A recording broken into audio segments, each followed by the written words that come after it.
Being a product owner is just not easy.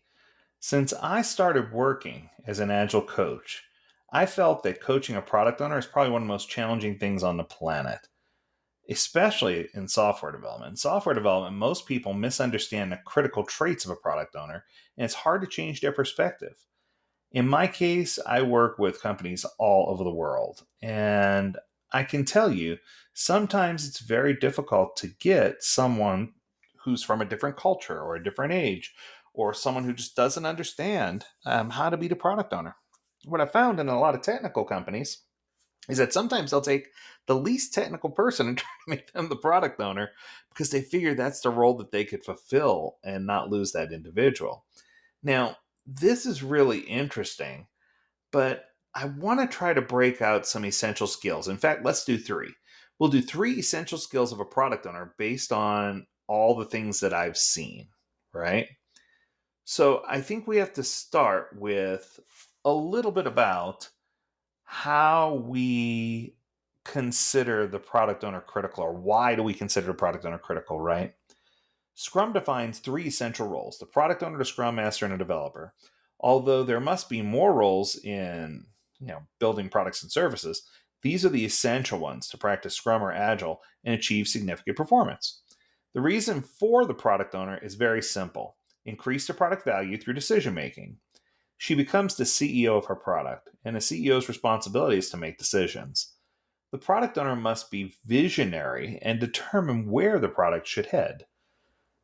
The You often hear this explained when people talk about the traits that are important to a product owner.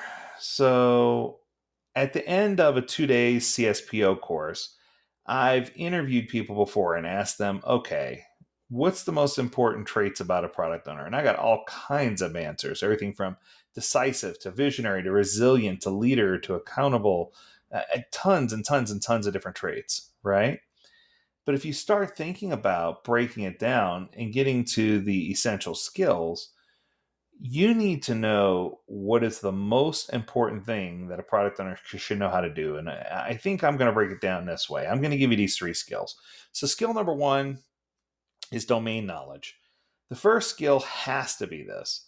It's one of the most common misunderstandings that the product owner must possess technology skills, and one of the developers takes up the role of the product owner and they're not good at being a product owner, or vice versa that I explained before. Pick the person with the least technical experience and make them the product owner. That doesn't work either. As the product owner is the CEO of their product, and her ultimate responsibility is decision making to maximize the product value, she should come from the business side and be familiar with the business domain and understand where things are going. But if she doesn't have any agile chops or any technical chops at all, it's going to make things a little more interesting and a little more difficult. So, with that being said, the Agile Manifesto says that in the principle section, it says that business people and technical people should work together daily throughout a project.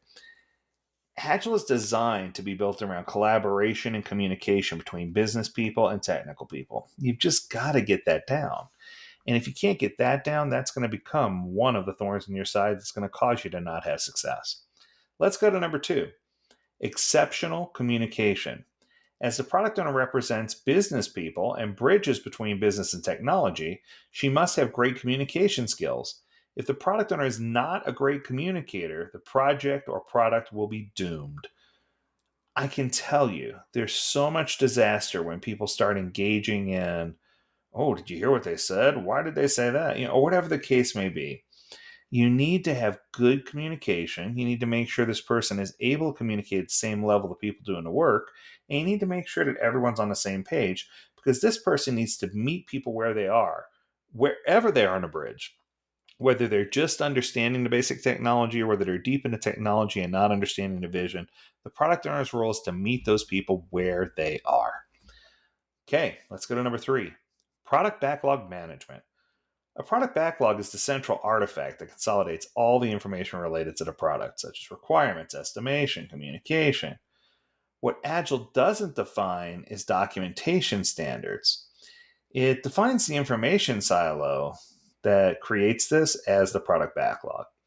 So the product owner must have skills in the product backlog management, because the product backlog is a central information node inside and outside that the team checks on a project status. No one can know how the project status is doing if the product backlog is not well organized. The product backlog is also critical for informed decision making. We can't make a decision without having correct information. For example, when you buy a smartphone, you must collect information first, then compare and decide what you buy. If you want to know more about the decision making process, you need to dive deep and be able to understand the decision making that happens based on is it based on science? Is it based on emotion? I can tell you right now, my decision's easy when it comes to a smartphone. Buy the iPhone. You're not going to go wrong with the iPhone. It's just my opinion, yes. And I've done coaching and training for both Android and for iOS for Apple. So what I can tell you is, while this sounds very lightweight and very simple, it's our responsibility to make sure that we understand the pieces that help make us better product owners. And what I can tell you is these essential skills are often overlooked because they're almost too elementary. So I think it's time for us to just reset the bar, take a look at what's going on, and figure out exactly what we need to do to have success in product ownership. That's going to do it for this episode. I hope you enjoyed it. If you have a topic you want us to discuss, learn more at AgileDad.com. We'd love to hear from you. And as always, we encourage you to stay healthy, stay well, and stay agile, my friends. Until next time, do take care.